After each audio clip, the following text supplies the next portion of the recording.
Hello and welcome to Sexpertease. I'm your host and favorite sexpert, Erica Rivera.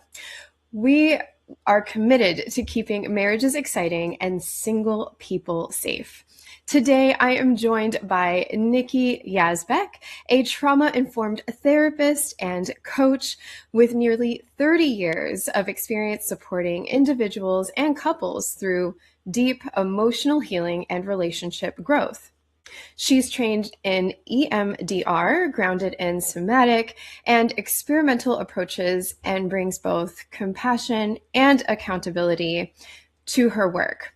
In this conversation today, we're exploring what actually sustains long-term relationships beyond chemistry. So let me introduce Nicky.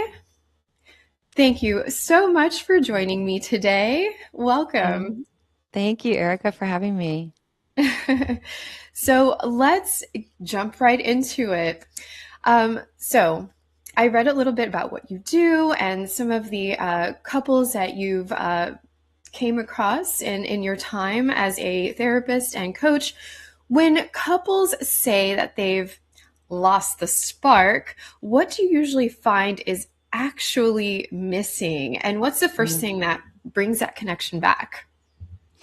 I think that the most important thing is that people tend to lose connection to themselves. And when they lose connection to themselves, then they lose connection to other. And so we can't expect to connect with others and our partner when we're not connected to ourselves.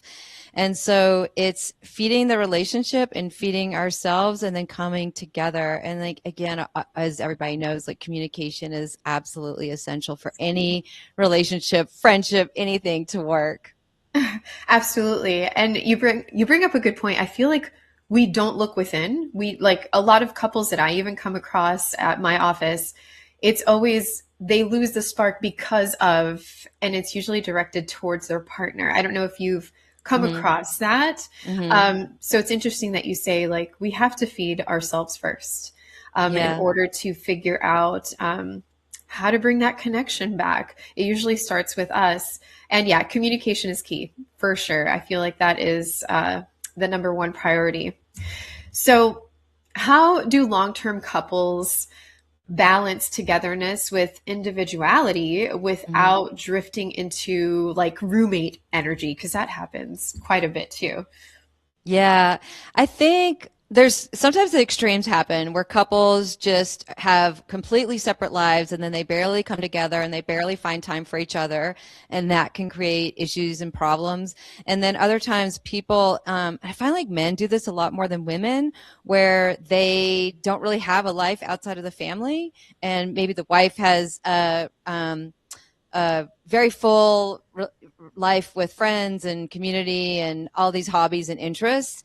And the male in that partnership is just invested in the family. And so I think it's really important to have our own interests so that we have something to talk about and that we have a way to connect. And so I think like too much in either direction can cause issues. And so when we're spending all of our time with that other person, then we're expecting them to fill some kind of hole for us Mm. and meet all of our needs and all of our expectations and all of our wants and needs and desires. And one person can't do that. It's way too much responsibility. And then it creates a codependency, which is very unhealthy, as we know. And so it's about being secure in ourselves and creating community and having hobbies and interests. And then when we come together, then we're excited to see each other. We have things to talk about. But it is that balancing act where sometimes both the partners, whatever gender they are, they have their own lives and their own interests, and then they're barely coming back together. And so I really think that we need to find a balance. And in my marriage too, I've found like both of those extremes where we've done both.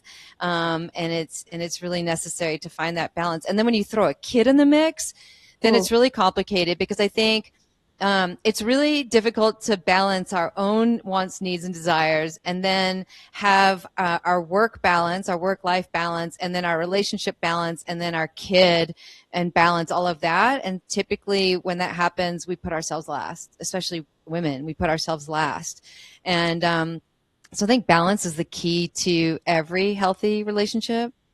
Right, right. That's actually a lot of layers. And it's really interesting that you said that men tend to not have like as much of that, I guess, social life and their focus is on family. I haven't heard that perspective before because usually I hear a lot of women that are like so dedicated to their jobs and I got to take care of the kids and I got to do this and I got to do that. And like you said, we do tend to put ourselves last because we're taking care of everyone else. So to hear that men typically are the ones that are more family focused and don't have that balance, whereas we're trying to get our brunches in, we're trying to have that Mm-hmm. mimosa with our friends. That's really interesting Mm-hmm. to hear that. I don't have kids, so it's always interesting too to hear that perspective when there's a child in the mix and how you balance that because that child also has their interests and things that I'm sure that as a parent you have to also find time for as Mm-hmm. well. How old are your kids, by the way? Do you have kids? Yeah, we're an adoptive family. I have a little boy that's almost 12. And yeah, it just shifts everything and the dynamics of the relationship, especially in those early years.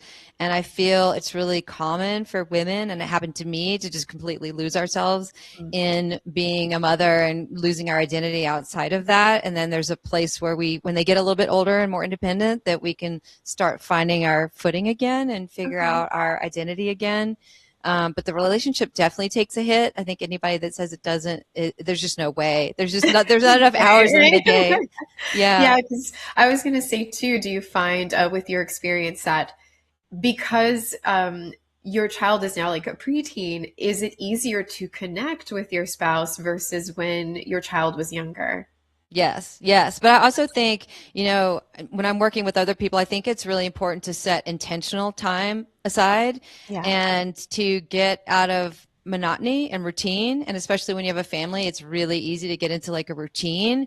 And so it's like, okay, well, make time for a date night, make it happen. And then let's not do the same thing every time. Let's not go to a movie or go to dinner every time. Like, let's go throw axes. Let's go to Yeah. a murder mystery party. Let's go to an escape room. Let's do something different and bring this fun and this playfulness back. Because I think as a parent too, there's this really common thing where you're just wiped out. You're like, well, let's just hang out and eat popcorn and watch TV, right? And it's like that's when things get stale, and that's when relationships start to take a hit. And I think it's really important to prioritize your relationship. If your relationship, I mean, this has been my experience. Like when my relationship is taking a hit and things aren't going so well, it affects my entire life. It affects everything. And when I have that and that's working for me and that's in sync, everything else is a lot easier. So I Mhm. think it's really important to make sure that we're prioritizing these relationships if they're important to us and they're working for us. Um, and investing time and energy into making them work. They don't just work on their own. Right. They require effort, just like our friendships do with our girlfriends. If we don't Yeah. make effort and we don't call them and we don't take them out for their birthday and we don't, send them little text messages that we're thinking about them, then those relationships fade out and they fizzle, and we have to invest time and effort and energy into them. Yeah. So speaking about that effort, and you're right, it goes towards any relationship, really, not just romantically, but what are some common communication mistakes that you've seen in otherwise stable couples, especially, the ones that build over time? I think it's really common when you've been in a long-term relationship that you expect your partner to be able to read your mind and like know what you need and to be able to read your mind, and that you don't have to express what your wants are and what your needs are and your desires are. And I think another huge thing that destroys relationships is when we're not speaking those and then they build into resentment. Mm, Resentment can run really deep, and it can cause a lot of damage in a relationship. So like, let's catch all of these things before we're getting super angry, before we're building a lot of resentment. And then you want to work through it to completion. So it's not this little thing. It's like, well, I'm going to work on it, and yeah, it's good enough, but it's like, no, let's work on it and let's Yeah. get to full completion so that there's not this baggage hanging in the background. And then I also think it's really important to not fight dirty. So I have been in a relationship before where, you know, we would get in some kind of argument and people are pulling out things The low from like blows. the low blows and the Yeah. baggage and like all the stuff for like, well, 5 years ago you did this. That's something I don't do in my marriage, and that's I think why it works, because there aren't any underlying resentments. There's nothing that's unresolved. There's no, and it might not resolve super quickly. It's not, don't go to bed angry. Maybe we do go to bed angry. Maybe it doesn't work out in a day. Maybe it takes a couple of weeks to work out, but we're still working through it and communicating about it, and then completing it, and then of course, like anytime you're pulling out that baggage or doing those low blows or you're name calling or you're saying hurtful things, that's going to create a ton of damage. And so And lately it's I've hard to come been back from that, mind you. Like, it's super painful and hurtful. And so I think it's really important for people to learn about nonviolent communication and how to communicate your needs without demanding that you need something, and without like not doing it in a place of aggression. So taking a break. So if you're super angry and you're triggered and you feel like you're about to fire off a bunch of nasty stuff, take a break, go to the other room, come back when you're calm, and have these conversations with clarity instead of in intensity. yeah, yeah. I feel too a lot of times when the conflict reaches that point, it could be because of resentment. Maybe that person did not communicate what was bothering them in the moment. Because I feel like a lot of people will hold things in, either because, like you said, you figure your spouse should be reading your mind, should already know, what your triggers are or what bothers you or what doesn't bother you. And that is definitely a common mistake that I've also seen. And sometimes, I don't know if you get this as a therapist. I'm not a licensed therapist, I'm an educator, and I speak mostly on intimacy issues, but still relatable. I typically will get couples asking me, like, why should I see a sex educator? Why should I see a therapist if my relationship is brand new? Like, there's no issues yet. I'm like, relationship maintenance. You catch things right away. Do you ever like run into that Mm-hmm. where people finally come to you when things are just terrible instead of like having that communication Mm-hmm. happen as things arise? Yeah, I mean, when people come to a therapist, they're usually at a place where symptoms are coming through. So a lot of anger, a lot of depression, a lot of like, it takes a lot of courage to go and ask for help and to seek that out for a lot of people. And so by the time they do that, a lot of times things have fallen apart, and it's almost always communication breakdown. And then I think a lot of people, I've been talking a ton about this lately because I think people pleasing is super dangerous. Mhm. And women particularly are taught to do that, and men do that too. We all do that to some extent. And I think when we people please, then we self-abandon, and self-abandonment is one of the most dangerous places that we can go. And so it's like tapping into what is it really that you need, and being okay with, like, I need a hug, like I need to feel loved, I need to feel accepted, I need to feel not judged, I need to feel like, well, these are human needs. And Mhm. so expressing these and being okay with them and being transparent about them, and being vulnerable. And no matter what gender we are, sometimes people have difficulty with vulnerability. Right, right. And then if we're not vulnerable, then how do we connect? How do we connect on that soul level with somebody when we don't let our walls down and we don't express our desires and our needs, and do that with kindness and care? Right, right. So post conflict. So let's say we've had an issue. Post conflict, what does healthy repair look like? How can you Mm-hmm. tell the difference between actually finishing that repair to completion, like you said, versus just moving on? Mm-hmm. My husband is so good at this. He's so much better at a lot of this than me, but he'll take accountability for hey, I see your perspective, and this is what I've this is what I notice, this is what I see. And so I think both people need to see their part in it. It takes two to fight. And then, and acknowledge the other person. It feels so good to be acknowledged. Like, I see that I've hurt you. I see that what I said hurt you and was really painful. And I'm sorry. And I said it in a moment of anger, and that wasn't appropriate.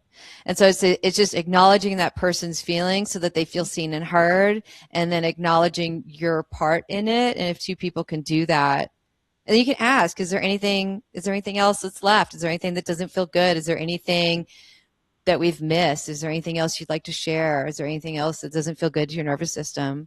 Yeah, that's really a good point. I feel like that's not often done. Asking once you feel like the conflict might be resolved, but just asking that other person, is there anything else? That feels so validating, and Mm-hmm. not because I feel like we use a lot of dismissive language when we're arguing. So I mean, it felt good just to sit here and Mm-hmm. listen to you like Mm-hmm. even say that. I'm like, "Ah, if every conflict could be that Mm-hmm. way." I mean, one of the things my husband does that I love, and my friends will do this too. They'll say, so maybe it has nothing to do with them. Maybe I'm just in a really crappy place and Right. life's just falling apart and I'm just like a hot mess. He'll say, what can I do to support you? How can I be there for you? And my friends will do that. How can I support you? Right? We can't fix it, and sometimes it's not fixable, but it's like, what do you need? Do you need me to leave you alone? Do you need space? Do you need to Right. go to the gym? Do you need a hug? Do you need to talk? Do you need to cry? Do you need a bath? Like, what can I do in this moment to support you? Because sometimes our partner falls apart and has nothing to do with us, and that's difficult, and we want to fix it and we want to help. And what they might need is different than what we need. And so ask for what is that they need. Yeah, I love that because sometimes people do assume what the other person needs, and then it could create more conflict as opposed to asking, how can I show up for you? Sometimes that person may just assume what the other person needs, do the thing, whatever that is, and then it creates more conflict. So I think that's very, very important. Mm-hmm. We all have different ways we want to be comforted, and I think it's important too that that other person doesn't get offended if maybe that person's like, I don't need anything right now, or I would prefer X over Y, and still be able to hold space without taking that personally as well. Mm-hmm. So I love this conversation. Mm-hmm. Communication is like my thing. Mm-hmm. So Well, I think it's really important too that like some people need space yep. and some people are really anxiously attached and they need to like work it all out right then and there. And it's really important to honor the other person's process Mm, and acknowledge it. And their process might be different and it might be hard to wait. Like maybe you want to work it out tonight before bed and you're really anxious and you can't sleep, but that other person really needs time, space, and distance. And so, okay, well, this is your need and this is my need. And how do we come together? So maybe it's setting up a time like, okay, tomorrow after work at 5 o'clock before dinner, whatever, that's when we're going to sit down and we're going to talk about this. And so you create a time so the other person isn't hanging in the distance like, well, when is this going to get like talked about? wondering, yeah. Yeah, when is that? And how long is this going to take? And so both meeting in the middle and getting both your needs met. Yeah. That anxiety, yeah, because I've been there. I've been there where I am someone who likes to kind of hash things out. So, but that's because I do prefer to communicate in the moment. But sometimes, at least I've been in a situation where my partner was not that type and needed to take their time, which was fine. But yeah, I never knew when that talk was happening. And I'm like, oh my gosh, my anxiety would just be like through the roof. So you're right. It's super important, especially, just set a time, this is when I'm comfortable talking about this. And then it's like, I don't have to, it's not on my back anymore. I can like, okay, I know we're going to have a conversation about this. Mm-hmm. How do you recommend couples address resentment? So let's say there is resentment there already. How can you address that before it becomes a long-term pattern? Yeah, I mean, resentment's a big one. That one's really hard. It's gone too long when you hit resentment. And so I think it's okay to ask for help. It's good. It's okay to, seek outside support for that. I think nonviolent communication, if people are really dedicated to the marriage, I think it's really important to figure that out too. Are you still in this? Are you still dedicated? Are you motivated to work on this together? Like however that looks. Mm. And then communicating in a way that's not harmful to the other person. And so nonviolent communication is an excellent way, and it's stating what is it that you observe. Why I noticed that I'm the only one that ever unloads a dishwasher, super minor. And then the feeling that makes me feel really frustrated. And then the need. What is your need? Like your need, the innate need. I need to feel in partnership. I need to feel that I'm not alone in this. Mm. And then your request. Do you think that um, on the weekends you can unload the dishwasher? Do you think that we could alternate when we unload the dishwasher? Super ridiculous example, I know. No, but it But breaks it down clearly yeah, yeah, how yeah. those pieces. Yeah. Yeah. And so what happens is the observation is just an observation, right? This is what I'm noticing. Your feeling, nobody can deny your feeling. It's yours. Your need is yours. And so when you express that need, it lets somebody's guard down. Like, I need to feel seen. I need to feel loved. I need to feel like in partnership. And people want to help you fulfill that need. And Mm. then what is this request? Instead of like, you never unload the dishwasher. I'm super pissed. I need you to help out around the house, otherwise I'm going to explode. Like that doesn't That feel tone good. is so different. Yeah, yeah, yeah. But the other one's like, this is me, and this is what I'm needing, and this is how, like, Right. that person wants to help you, and so they feel very different. And it's awkward at first, and it takes practice, and but it's amazing, and it's a great way to communicate where people let their guard down. And again, it's like, let's talk in those moments when you're not in that heightened resentment, where you can take a step back and you're feeling good and you're calm. Yeah. Because people can get triggered really quickly. And then if you do get triggered, like, let's take a step back and take a few breaths and then come back together when we're calm, and making that commitment to, if you're really in it and you really want to work it out, Mm. then that's what it's going to take. Otherwise, you're just going to continue to escalate and push each other's buttons. So, like, how committed are you to this relationship and having a healthy relationship?